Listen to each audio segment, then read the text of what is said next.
Hello दोस्तों, कैसे हैं आप लोग। आशा करता हूँ आप लोग अच्छे होंगे, मस्त होंगे।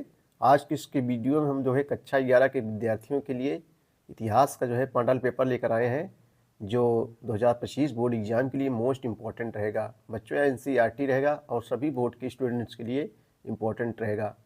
तो चलिए देखते हैं। ऐसे दोस्तों जो है पेपर पूछा जाएगा, सबसे पहले अंक, उसके बाद नाम, और फिर उसके बाद में समय मिलेगा आपको 3 घंटे 15 मिनट। पूर्णांक जो रहेगा बच्चों 100 अंकों का रहेगा। नोट में क्या है बच्चों, प्रारंभ के 15 मिनट परीक्षार्थियों को प्रश्न पत्र पढ़ने निर्धारित है, सभी प्रश्न अनिवार्य रहेगा। तो सबसे पहले वो विकल्पी प्रश्नों को हम देखेंगे जो एक एक अंकों का रहेगा। कितने अंक बच्चों? 1 अंकों का। पहला क्वेश्चन है कि जीवाश्मों का अध्ययन जो है क्यों आवश्यक है। जीवाश्मों का अध्ययन जो है क्यों आवश्यक है, तो सही जवाब बी हो जाएगा, मानव की लुप्त प्रजातियों के लिए। सही जवाब बच्चों यहाँ बी हो जाएगा। ठीक है। दूसरा क्वेश्चन है कि मेसोपोटामिया सभ्यता का सर्वाधिक प्रसिद्ध केंद्र कौन था। Sumeria, Babylonia, Assyria, Nineveh. सही जवाब बच्चों यहाँ हो जाएगा बी हो जाएगा, बेबीलोनिया।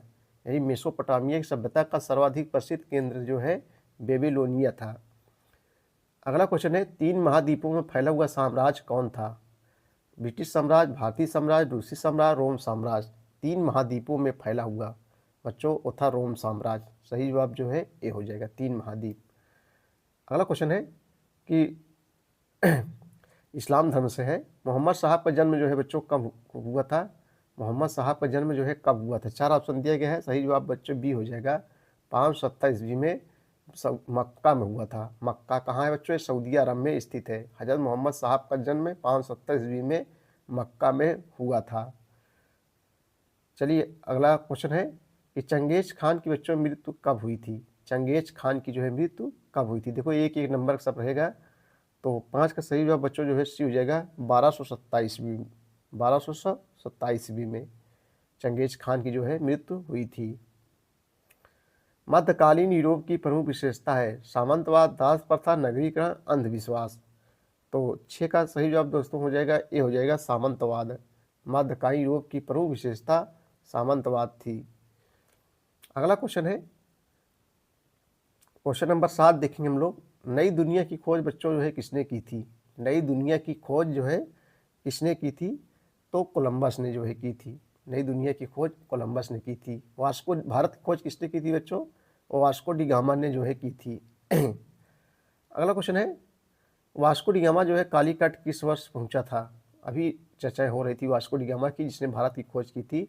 तो वास्को डी गामा बच्चों कालीकट किस वर्ष पहुंचा था। कालीकट ये जो है गुजरात में है। सही जवाब ये हो जाएगा 1498 में कालीकट पहुंचा था। सॉरी, कालीकट बच्चों ये जो है केरल में है। कालीकट जो है कहाँ है, कालीकट जो है केरल में स्थित है। कालीकट केरल में है। अगला क्वेश्चन है समाजवाद का जनक था। समाजवाद का जनक बच्चों कार्ल मार्क्स को माना जाता है। सही जवाब जो है डी हो जाएगा, समाजवाद का जनक किसे कहा जाता है, कार्ल मार्क्स को। सिडनी कहाँ है, अमेरिका में है कि कनाडा में है कि रूस में है कि ऑस्ट्रेलिया में है।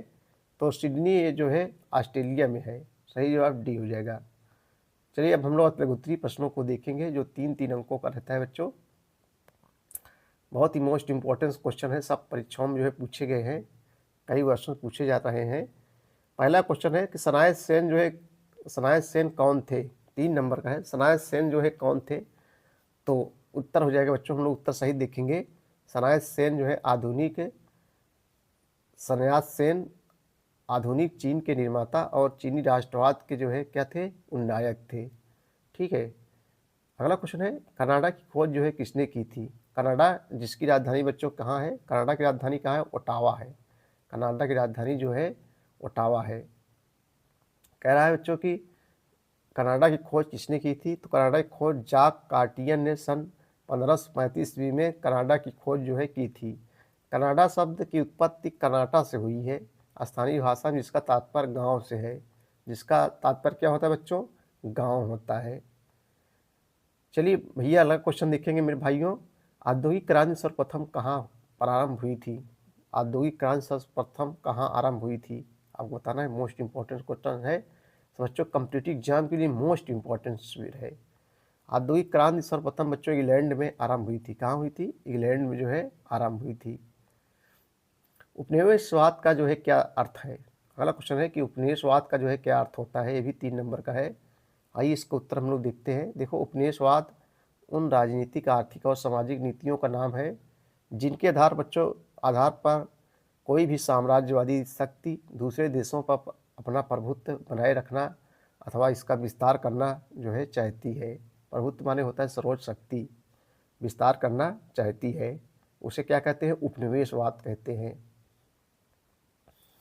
लियोनार्डो दा विंची जो है कौन था। लियोनार्डो दा विंची जो है कौन था, मोस्ट इंपॉर्टेंस है, कई वर्षों पूछा रहा है परीक्षाओं में।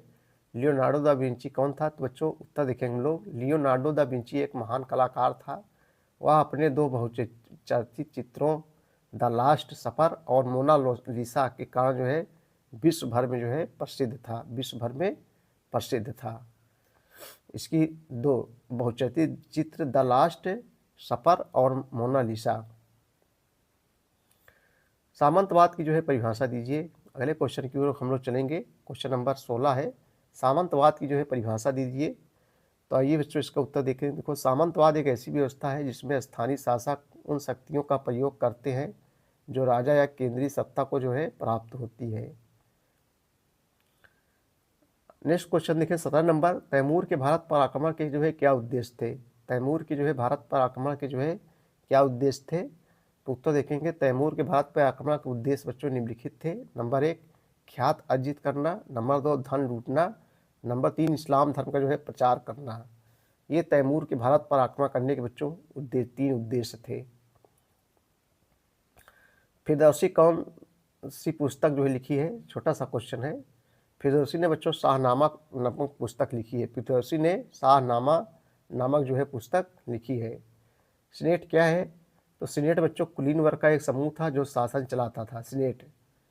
जिगुरत का संबंध किस सभ्यता से था। लास्ट क्वेश्चन देखेंगे अदलगुत्री का। जिगुरत का संबंध जो है किस सभ्यता से था, तो उत्तर होगा जिगुरत का संबंध मेसोपोटामिया की सभ्यता से था। किससे संबंधित था बच्चों, मेसोपोटामिया से। चलिए भैया अगला क्वेश्चन हम लोग देखेंगे। लघुत्तरी प्रश्न जो 6 अंकों का है। कितने अंकों बच्चों लघुत्तरी प्रश्न होता है, 6 अंकों का है। तो आइए देखते हैं। आदिमानव के 2 पैरों पर चलने से जो है क्या लाभ हुए। आदिमानव के 2 पैरों पर चलने से जो है क्या लाभ हुए, तो आइए इसका उत्तर हम लोग देखते हैं। देखो, आदिमानव जब 2 पैरों पर चला तो उसे निम्नलिखित लाभ हुए। निम्नलिखित आ जाए। नंबर 1, 2 पैरों पर खड़े होकर चलने की क्षमता के कारण उसके हाथ वस्तुओं को उठाकर ले जाने के लिए मुक्त हो गए। नंबर 2, हाथों के प्रयोग से संतुलन बना और 2 पैरों पर खड़े होकर चलने की कुशलता भी बढ़ गई। हाथों का इस्तेमाल औजार बनाने में काम आया। अगला नंबर है, चलने से उसकी शारीरिक ऊर्जा की खपत अन्य कार्यों में जो है होने लगी। जिग्गू रथ क्या है, इस पर जो है संक्षिप्त टिप्पणी लिखिए। जिग्गू रथ जो है क्या है, इस पर संक्षिप्त टिप्पणी लिखिए। तभी इसके विषय में हमने थोड़ा चर्चाएं किए थे। तो आइए इसका उत्तर हम लोग देखते हैं बच्चों। देखो, मेसोपोटामिया की सभ्यता के अंतर्गत नगर के संरक्षक देवता हेतु नगर के पवित्र क्षेत्र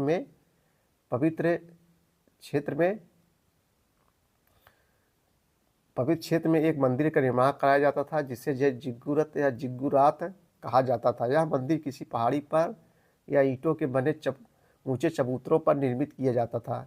मंदिर के साथ ही कुछ अन्य भवनों का निर्माण भी कराया जाता था जो भंडार गृह तथा कार्यालय के रूप में प्रयुक्त किए जाते थे। ये भवन कई मंजिले के होते थे।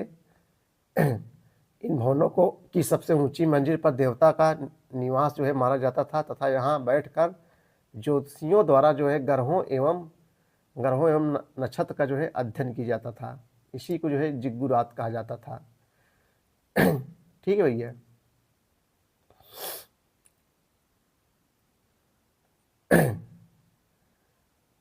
देखो, मेसोपोटामिया सभ्यता के अंतर्गत नगर के संरक्षक देवता हेतु नगर के पवित्र क्षेत्र में एक मंदिर निर्माण कराया जाता था जिसे क्या कहा जाता था, जिग्गुरत या जिग्गुरात कहा जाता था।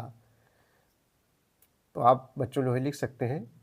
चलिए अगला क्वेश्चन हम लोग चलेंगे। रोम साम्राज्य में महिलाओं की दशा जो है कैसी थी। आइए इसको उत्तर हम लोग देखते हैं। रोम समाज में महिलाओं की जो है बच्चों दशा कैसी थी, तो हेडिंग डाल लेंगे हम लोग। रोम के समाज में महिलाओं की दशा हेडिंग डाल लेंगे।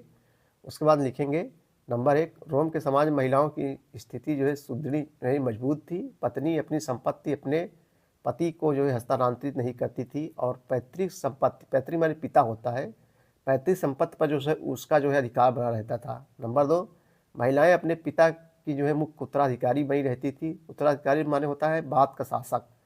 महिलाएं अपने पिता की मुख्य उत्तराधिकारी बनी रहती थी और अपने पिता की मृत्यु होने पर उसकी जो है संपत्ति की स्वतंत्र मालिक बन जाती थी। इस प्रकार महिलाओं को पर्याप्त अधिकार प्राप्त थे। यानी बच्चों महिलाओं की स्थिति उस समय अच्छी थी। नंबर 3, विवाह विच्छेद आसान था। पति अथवा पत्नी द्वारा विवाह भंग करके उद्देश्य से सूचना देना प्राप्त था।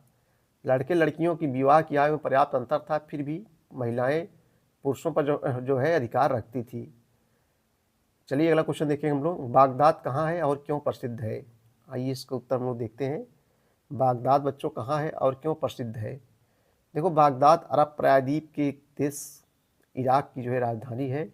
मध्यकाल में यह नगर अब्बासी खलीफाओं की राजधानी था। बागदाद अरब सभ्यता एवं संस्कृति का एक महत्वपूर्ण केंद्र तथा व्यापार का भी प्रमुख केंद्र होने के कारण प्रसिद्ध है। अगला क्वेश्चन है, चंगेज खान का सैन्य संगठन। चंगेज खान के सैन्य संगठन का वर्णन कीजिए। अगला क्वेश्चन 25 नंबर क्वेश्चन हम लोग देखेंगे। चंगेज खान के सैन्य संगठन का वर्णन कीजिए। आइए इसका उत्तर हम लोग देखते हैं। हेडिंग डालेंगे हम लोग चंगेज खान के सैन्य संगठन। हेडिंग डालेंगे चंगेज खान के सैन्य संगठन। सैन्य माने होता है बच्चों सैनिक। सैनिक संगठन कैसा था? तो देखो, चंगेज खान के सैनिक संगठन निम्नलिखित है। नंबर 1, प्रारंभ में चंगेज खान की सेना स्टेपी मैदानों की जो है पुरानी दशमलव पद्धति के अनुसार गठित की गई थी, जो 10, 100, 1000, 10,000 सैनिकों में विभाजित थी। नंबर 2, चंगेज खान ने बाद में इस व्यवस्था को समाप्त कर दिया। उसने नवीन सैन्य निकायों की जो है स्थापना की। नंबर 3, उसकी सेना अनुशासित थी। आज्ञा का उल्लंघन करने पर जो है दंड दिया जाता था। चंगेज खान अपने सैनिकों से पुत्रवत प्रेम करता था। चंगेज खान जो है अपने सैनिकों से पुत्रवत यानी पुत्र की भांति यानी बच्चों जो है बहुत लगाव करता था। अगला क्वेश्चन है, यूरोप में अभिजात वर्ग की क्या दशा थी? चलिए अगले क्वेश्चन की ओर हम लोग चलेंगे। यूरोप में अभिजात वर्ग की जो है क्या दशा थी? आइए इसका उत्तर हम लोग देखते हैं बच्चों। तो हेड डालेंगे यूरोप में अभिजात वर्ग की दशा। तो यूरोप में जो अभिजात वर्ग की दशा निम्नलिखित थी। नंबर 1, यूरोप में अभिजात वर्ग राजा के अधीन था, जिसका समाज में महत्वपूर्ण स्थान था। वस्तुतः भूमि पर उसका ही अधिकार होता था। नंबर 2, अभिजात वर्ग जागीरदार होता था और दास की रक्षा जो है करता था। उसके बदले में वह उसके प्रति निष्ठावान जो है रहता था। नंबर 3, अभिजात वर्ग की समाज में एक विशेष स्थिति थी। उसके पास संपूर्ण अधिकार होते थे। नंबर 4, वह अपनी सैन्य क्षमता बढ़ा सकता था और युद्ध के नेतृत्व का भी उसे अधिकार प्राप्त था। नंबर 5, उसका स्वयं का न्यायालय था। वह अपनी मुद्रा भी प्रचलित कर सकता था। नंबर 5 जो है उसका स्वयं का न्यायालय था, वह अपनी मुद्रा भी स्वयं प्रचलित कर सकता था। तो ये बच्चों जो है अभिजात वर्ग, यूरोप में अभिजात वर्ग की दशा थी। ठीक है, देख लीजिए आप लोग एक बार फिर से। उसके बाद दीर्घ उत्तरीय प्रश्न जो होते हैं बच्चों 8 अंकों के रहते हैं। जहाँ अथवा लग जाए, समझो एक क्वेश्चन करना है 2 में से। तो देखो, जो दीर्घ उत्तरीय प्रश्न रहेगा 6 क्वेश्चन रहेगा, जिसमें आपको 3 ही करना है, जब क्योंकि अथवा लगा रहता है। पहला क्वेश्चन है, औद्योगिक क्रांति से क्या आशय है? औद्योगिक क्रांति के कारण लिखिए। तो औद्योगिक मतलब बच्चों जानते ही हो, औद्योगिक क्रांति जो सबसे पहले हुई थी इंग्लैंड में हुई थी। कहाँ हुई थी? इंग्लैंड में हुई थी, हम लोग जानते हैं, अभी चर्चाएँ हुई थी। उद्योग धंधे यानी बच्चों जो उद्योग धंधे ज़्यादा से ज़्यादा उद्योग धंधों का विस्तार हुआ। क्रांति माने फैलाव, बदलाव होता है, यानी बहुत सारे उद्योग धंधों का जो है निर्माण होने लगा इंग्लैंड में। यानी कि एक प्रकार से औद्योगिक क्रांति फैल गई जो है। अथवा भौगोलिक खोजों के परिणाम स्वरूप किस प्रकार पुर्तगाली उपनिवेश स्थापित किए गए? तो भौगोलिक खोजें जैसे बच्चों वास्को डी गामा वगैरह सब खोज करते थे। भारत की खोज वास्को डी गामा ने किया था। तो तमाम खोजें जो है होती थी उपनिवेश पुर्तगाल द्वारा। इसमें लिखना है। 28 नंबर, यूरोप में पुनर्जागरण के प्रसार का विवरण दीजिए।